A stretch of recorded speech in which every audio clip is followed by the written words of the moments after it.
Clear prop. Star 738, Yankee number 2, following twin traffic, 3 mile final, clear Sutton. 1 Charlie Bravo, extra in runway 25, going 4 mile final. This is Behind the Prop with United Flight Systems owner and licensed pilot Bobby Doss and his co-host, Major Airline Captain and Designated Pilot Examiner Wally Mulhern. Now let's go Behind the Prop.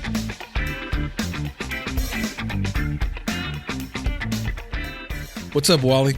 Hey, Bobby. How are you? I'm fantastic. Last week we did an episode where we answered a bunch of questions from the student pilot community that got a lot of good responses from both their social media and our social media. So thanks for letting us know how we're doing. Keep getting good feedback from students in the flight school. And I got to say I'm enjoying it as much today as I was when we first started over a year ago. Today we're recording remotely again. Wally, being an airline captain, has schedules picked up and he's flying all around the world again, and so we are thousands of miles apart, and hopefully we sound like we're in the same room together today.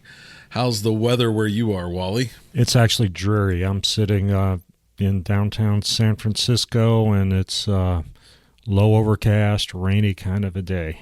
IFR to leave today later on, probably. Then they probably don't see many days like that over there. No. So that's a good segue. This episode is all about being ready for takeoff. And Wally will take off and head home later today. And I'm sure he'll go through a lot of steps to get ready for that takeoff, even though he's done it hundreds of times from that same airport and that same runway. And we do the same thing at our home airports. We get ready for takeoff. I think every flight has a takeoff. And I think as student pilots and maybe pilots who haven't flown regularly, or maybe a rusty pilot getting back into the left seat again, there's some things that we can remind you about and help you with that I don't think I learned when I was an early student pilot. And I had some great CFIs that taught me a lot of great things, but I think it's just a knowledge base that we continue to learn more and more about what's going on with the aircraft and the control surfaces and all those things that really make the takeoff a lot easier to do once you get more proficient. And we're going to walk through all of those things. Well, I'm going to talk through a little bit about what I was taught early on and what I remember being taught. And then I'm sure I was taught a lot of other things I forgot. But it really seemed a lot about VX and VY, and they were very confusing to me. I remember I thought of the X being shorter than the Y, so I knew that it was a shorter distance that I was going to go, and that's how I remembered my test questions and my answers to that. But it means a lot more today that I'm going to gain the altitude that is so vitally important. And so those things, every aircraft has a VX and VY, and before we started recording, I told Wally I got the opportunity to fly a Vision Jet, and it was a great experience, but I really was concerned about what's VX and VY. They're not going to be the same as they are for a Cessna or Warrior, and those two things become very, very important as you change aircraft and fly different things. Wally, I'm assuming your big jets have a VX and a VY? Yeah, they do, and they're different based on weight. So they do change a little bit. And, I'll just throw one little trick out there to the listeners that I learned early on. I think most of us know that VX and VY, one of them is best angle of climb speed, and one of them is best rate of climb speed. And sometimes you try to, you get a little confused as to which is which. If you just, on a piece of paper, if you just draw a Y and you draw an X, the X has more angles in it than the Y does. So if you just think of it that way, VX is best angle, and then the only thing left is best rate. So VY must be best rate. Good tip. You should never miss that on a test ever again, people. I think the next thing that I remember talking a lot about as it related to takeoff, and let's be clear, everyone cares about learning how to land, so you don't spend a lot of time on the takeoffs until post-solo or right around the solo time where you're learning short take, short field, and soft field, and all these other mechanisms that you put into play for takeoff. But I remember being taught, don't make any big turns below 1,000 feet, right? Think about no more than 30 degrees, land right in front of you. If we have this emergency problem, you want to go straight in front. Of course, they're prepping you for solo. You're getting ready to solo, so you don't want to have an incident and not be able to be safe. So they talk about this, don't make big turns, land straight ahead, which again, I think was all great instruction. And I remember a little bit about crosswind correction, but I don't really remember practicing on a day that had a good 10 or 12 knots. Circumstantial, not wanting to do it with a student pilot. I don't know why we didn't do it, but we just didn't do a lot of it. And today, now that I think about the takeoff roll, or I think about preparing for the takeoff, I'm thinking about wind. I'm looking at the windsock 15 times compared to maybe never when I was a student pilot. There's a lot going on in my head. And so I think there's really 5 stages of the takeoff that I think about now that I don't think I was thinking about early on. And that's preparing for the takeoff, lining up, acceleration, rotation, and really the climb out. Before we jump into each one of those, Wally, what have you seen over your much longer career, both instructing and evaluating, that maybe we should incorporate into some of this ready for takeoff conversation? Well, first of all, I think when we think of flying and we think of currency and we think of proficiency, I think the first thing that everybody thinks of is landings. On a private pilot check ride, I will, in every one of them, I will ask the applicant about currency and proficiency. And occasionally I'll get someone that will tell me that you're required to have 3 landings within the previous 90 days to be current and in category and class. And that's sort of a correct answer. And I'll say, okay, it's just 3 landings? And then they'll go into, well, I need a flight review and I need this. And my point, what I'm trying to get at is it's 3 takeoffs and landings. Now, everybody kind of makes the assumption, well, you've got to take off to land. But if you could have 2 people in the airplane, I could do all the takeoffs, you could do all the landings, and that really doesn't meet the requirement. So, the poor takeoffs get kind of forgotten, but obviously a takeoff is very important. And I see, where this episode should air on October 25th. We're getting to down in Houston. We're getting to the months of the year where the weather is a little bit more challenging to find nice days to fly. If we have unlimited ceiling and visibility, a lot of time we have significant winds. So we don't have the 28, 29 days a month that are great for flying like we do maybe in the fall or the spring time in Houston. So the wind is a factor, and I think a lot of people just walk out and get in the airplane and don't really factor in the wind on takeoff. But it is something that we ought to have a game plan for. Know where that wind is. What is the airplane going to want to do? The airplane is going to want to turn into the wind. If we got a right quartering headwind, that airplane is going to want to turn right. And so to counteract it, we're going to have to use something to make the airplane stay straight down the runway. Yeah, and I don't think I thought about that. And we've all probably seen a pilot or been with a pilot who drifted across the center line, and that's the winds making that plane move. It's going to happen less early on, right? Because nothing is quite as effective at low speeds as the wings become faster and the plane's moving faster. We're going to have some of that. So I think the first part of that is the preparation. So what are the winds? We probably check ATIS when we leave our airport for sure. You can check the winds via an ASOS or an AWOS at whatever airport you're at, hopefully. And that preparation is not just about the winds, right? It's what are we going to do? In my brain, it's what are we going to do when we turn? What altitude am I climbing to? What heading do I want to turn to? I can just be honest and say none of this was in my head when I was a student pilot. I know I was going to turn west, but now I'm thinking 264 instead of just the big W on the compass, right? I think there's a lot more that goes into that preparation now than what was there 5 or 6 years ago when I first started learning how to fly. And so I'm probably preparing my passenger briefing. I'm preparing my own brief, like what am I going to do if there's an emergency? What if I what if my engine gargles on the go? What if I have any sort of a problem on the runway and I still have runway left? These things I'm thinking about in sequential order as I'm thinking through my takeoff preparation. And I've said it before and I'll say it again, none of that really happened until I became a multi-engine pilot. And really the sincerity and the importance of making sure you recognize those things on the go in a twin engine aircraft become much more consequential if you don't think about them in a multi-engine aircraft. And I would encourage anyone to just do one sim lesson in a twin and watch how quick a twin can get sideways on a runway with one engine, and you'll appreciate the thought process that goes into that as a private pilot.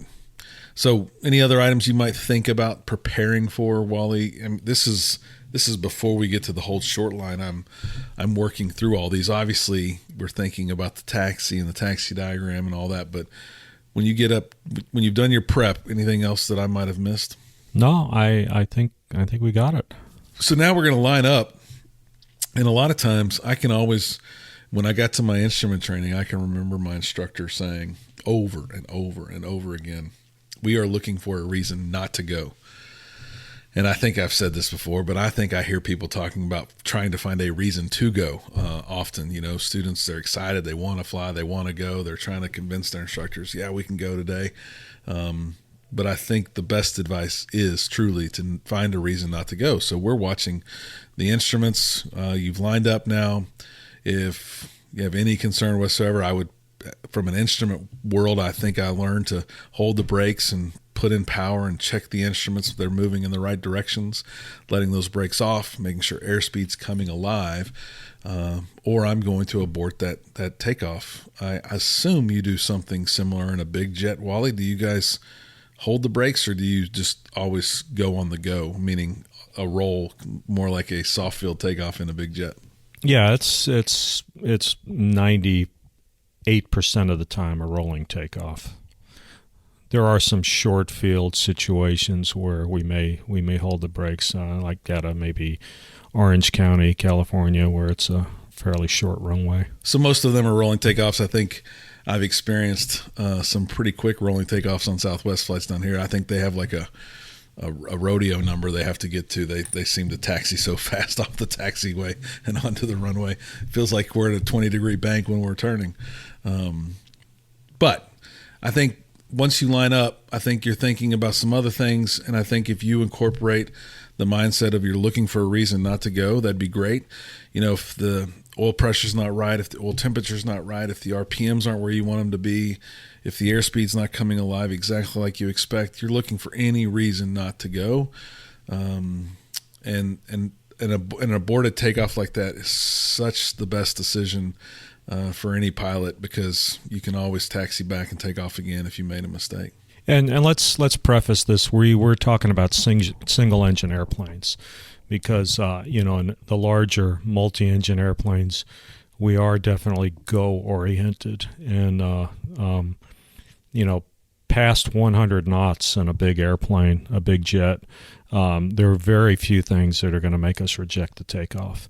An engine failure, a fire, a wind shear alert, something like that, yeah, we're going to reject the takeoff. But at that point, an oil pressure light or an oil temperature light, we're go oriented. We're going to go take the airplane in the air and come back and bring it around. And I may be ignorant, but that technically is what really V1 is, isn't it? It's the speed by which you are not going to abort for those lesser things, because you have that other engine. If you have an engine failure, is that about what that thought process is? V1 is takeoff decision speed. It's the speed at prior to V1.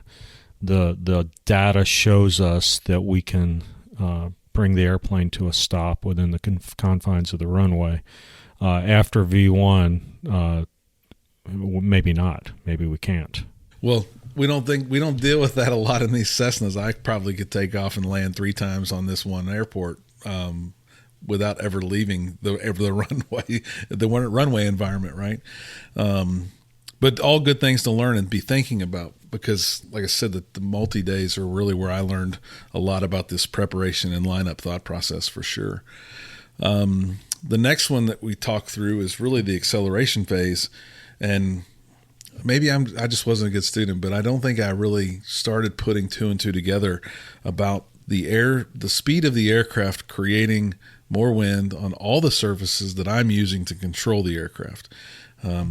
Maybe in a 2D world, maybe a car where you're on the ground, you're not in a 3D world, that you don't have those same experiences. So at 30 knots, the ailerons are doing more, the rudder's doing more, the elevator's doing more or could do more, but it's still probably not enough to lift the aircraft off the ground if you're in a Cessna 172. So you keep gaining that speed, keep scanning those instruments, keep watching out the windows until you get to your VR rotate speed.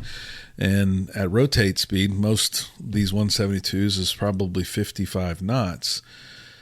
As I've flown with people, Wally, I think they think that's takeoff speed. And I ask questions, and a lot seem to really believe it is takeoff speed, that at 55 knots, I'm supposed to pull back and I'm supposed to come off the runway.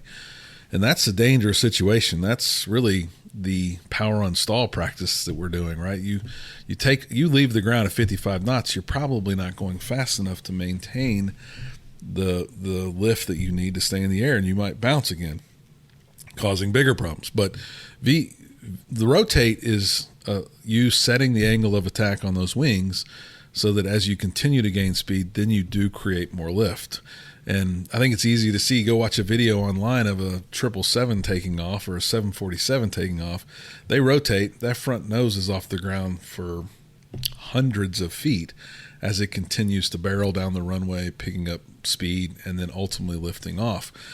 While it happens faster in a Cessna, that's really the concept by which we're trying to make happen when we accelerate, is we want to get to rotate speed. We want to set that angle of attack by rotating, and then 5-7 knots later, we're going to have enough airspeed to lift off and then stay in the air. And that's when you're probably going to feel other things happen, where if there is a crosswind, the plane's really going to bite into that wind. The plane's going to shift, crab a little bit into that wind. And you want to stay as coordinated as you can at that point. It all leads to a better, smoother flight for your passengers and a safer, better flight for you as the pilot. Anything to add to acceleration there, Wally? I mean, I think just a concept that we need to address is the fact that we're talking about air moving over the wing, and the faster we're going, the more air is moving over the wing. So the less or the more effective the flight controls are, whether it be rudder, elevator, or ailerons.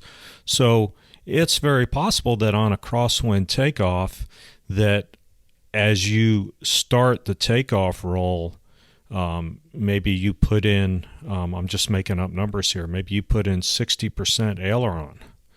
But as you speed up, you are able to take that aileron out, because at 50 knots, that aileron's doing a whole lot more than it's doing at 30 knots, just because there's more air moving over the wing.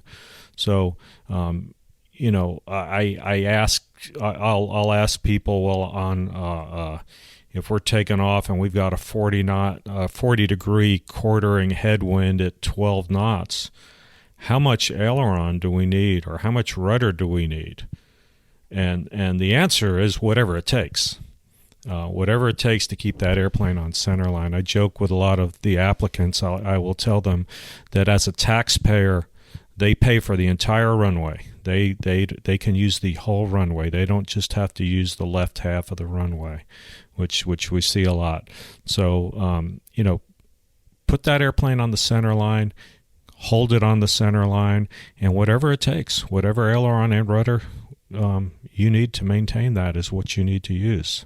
The effectiveness, I don't think, made a lot of sense to me, and again, until later on in my flying career. And when you learn what VMC is and that you have no rudder control at a certain airspeed, you really start to make sense of what all these controls are able to do with certain amounts of wind going across them.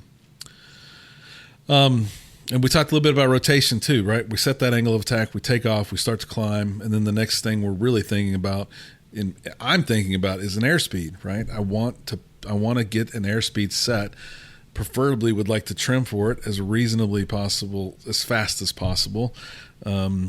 Quick reference back to the Vision Jet. There's so much thrust in that small aircraft that I was told that as soon as you pull back on that stick and you take flight, you've got to be thumbing that trim, the electronic trim down, forward, pushing it forward, because it's gonna act. There's so much wind going across those surfaces that the trim's really going to affect the pitch of that aircraft. Likewise, in a Cessna, you can set that trim pretty quick with electronic or the rolling trim tab if you have one, both of them, and can set that airspeed that you want it to be. So VX is, let's call it 75. You can set 75 and comfortably trim that out before you get to 400 feet off the ground and let the plane fly out at that airspeed. All the books say climb VX, and then once you clear that 50-foot obstacle, transition to VY. Recently, I hired a flight instructor who we did a little flying in the simulator, and he said, hey, let's do one more lap in the pattern. I'm going to fill your engine on takeoff. And I've never flown better at VX ever in my life as I did on that sim session where I knew my engine was going to fail. And I can remember Tice, my instructor out there, telling me, you want as much altitude as you can get as much altitude as you can get. And every time I would pitch forward a little bit, because it feels better to climb at 80 than it does at 75, and I would want to see where I was going as a young pilot, he would pull back on that yoke and say, we want altitude. We can't turn and get back if we don't have altitude. And that's just a very true statement. I think the more you fly, the more comfortable you become, the more you realize altitude is your best freaking friend. You don't care what's right in front of you because you're in the air. If you can't see right over the nose, you're going to probably be okay. Climb is the key, and VX is your best friend in these smaller aircraft for sure, because you're going to get to 1,000 feet fairly quick at VX. It might take much longer at VY or faster than VY. You have to see a million different types of climb outs, Wally.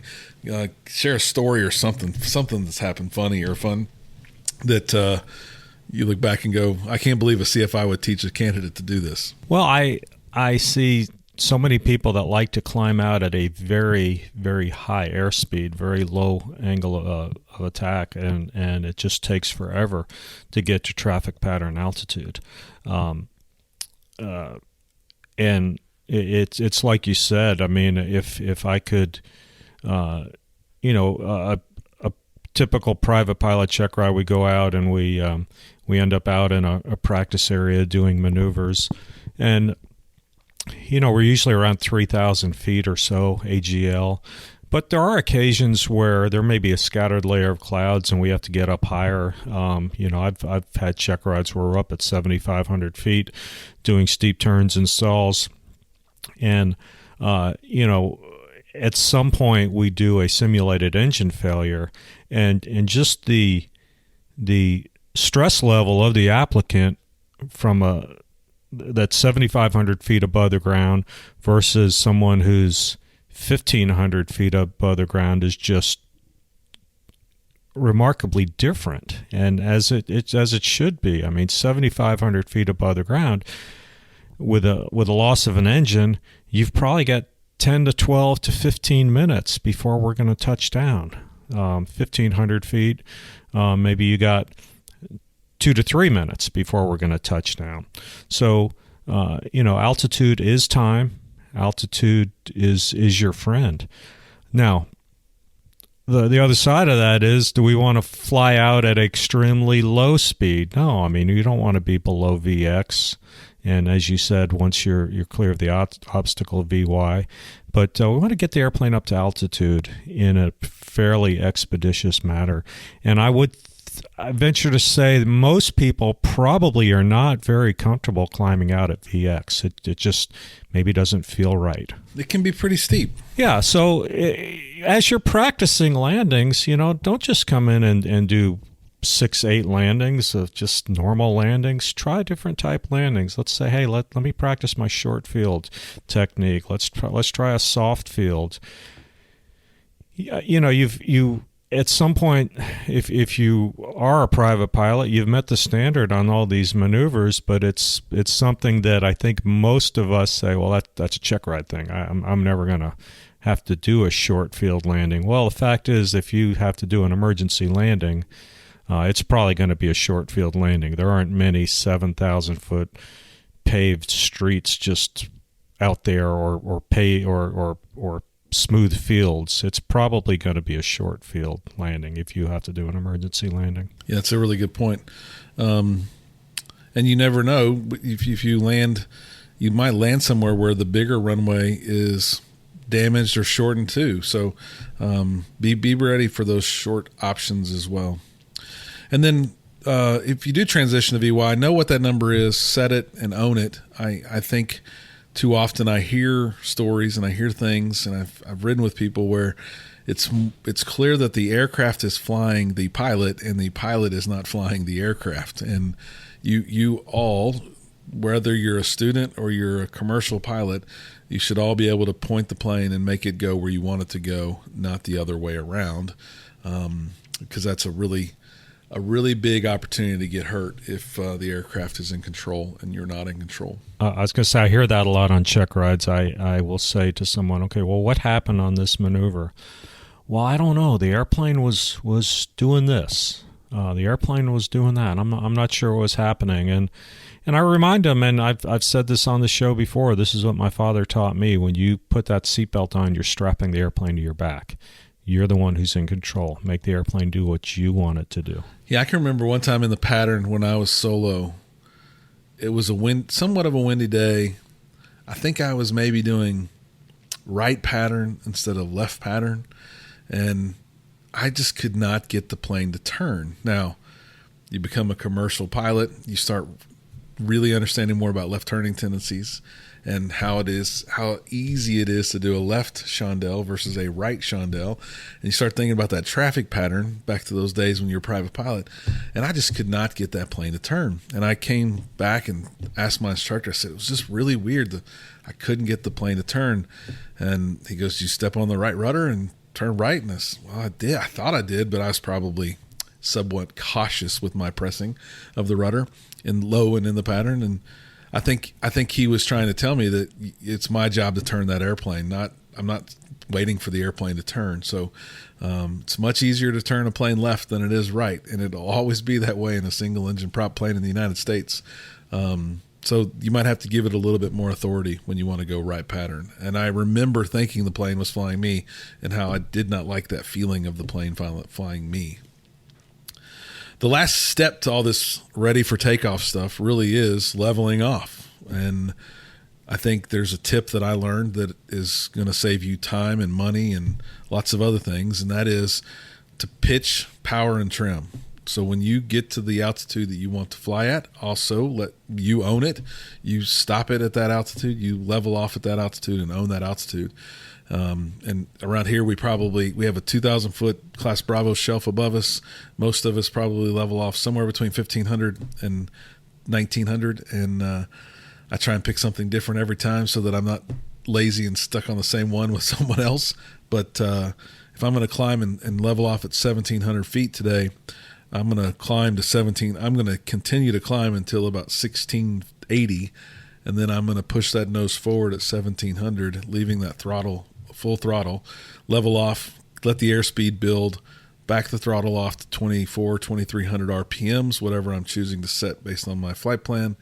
And then I'm going to trim that aircraft for level flight. And you'll find I hear, I know what I did. I would chase the altitude while trimming and using the power. I was probably never going to fly level. But today, if you pitch for level flight at 1,700, you pull the power and set it to what you want it to be, and then you trim it, you'll find that it's much easier to get that airplane to do what you want it to do. Yeah, I find a lot of people are flying around with airplanes that are out of trim. On a private pilot check ride, the only time I'm really going to touch the controls is when we do unusual attitudes. And I'll say to the applicant, okay, I'll take the airplane. And as soon as I take the airplane, a lot of times it just it's way out of trim. And probably if that's the case, if we have not at this point done steep turns, when we do steep turns, this person very likely is going to struggle with steep turns because they're not trimming the airplane. And I think that's an acquired skill. I think instructors will say it, trim the airplane, and I'm not sure the students understand what they mean. So I think that's something that CFIs could do a better job explaining to people what trimming the airplane should be all about. It shouldn't be, you should be able to let go of the airplane, and it shouldn't really go anywhere. Yeah, you said it similarly to an acquired skill, and it truly is something that takes time, but it's something you can practice, and you can ask your instructor to practice. Hey, let's climb 300 feet at a time, and let me retrim it, and have them take it out of trim, get back to your altitude you want to go to, climb up to 3,000 feet, trim it perfectly, tell them to untrim it, go down to 2,700, trim it again. You can learn how to do it. And it's freeing. I can remember when the light bulb clicked and I knew how to trim an aircraft quickly and appropriately. It changed my ability to fly tremendously because I got to focus on other things and not constantly fighting that yoke trying to take me in a different direction. Yeah, a funny trim story. In my commuter airliner days back in 1986, early 87, I flew for an airline in South Louisiana called Royal Airlines. And the bigger airplane that we flew was a Gulfstream G1, which is basically a corporate airplane that had been converted to a airliner configuration, held 24 passengers, and the big deal for us was we had a flight attendant, and the airplanes, we didn't have autopilots in the airplanes, and we didn't have electric trim, so it was just a manual trim situation. And you could tell if you were flying along in cruise. I mean, you had the airplane trimmed, and obviously you were hand flying it because we didn't have an autopilot. But you could tell when the flight attendant walked to the front, because all of a sudden the nose would start coming down, and you'd have to trim it up. So even a fairly light person walking to the front of this airplane would cause it to be out of trim. Yeah, I'm a pretty big boy, and I've been known to change the pitch when I've slid my chair forward and backwards a time or two, even in these littler aircraft. It will change. Well, good. Hopefully everybody got a little something out of today's episode. You will always be taking off, as you will always be landing safely, hopefully. As always, stay behind the prop and fly safe. Thanks for checking out the Behind the Prop podcast. Be sure to click subscribe and check us out online at BehindTheProp.com. Behind the Prop is recorded in Houston, Texas. Creator and host is Bobby Doss. Co-host is Wally Mulhern. The show is for entertainment purposes only and is not meant to replace actual flight instruction. Thanks for listening, and remember, fly safe.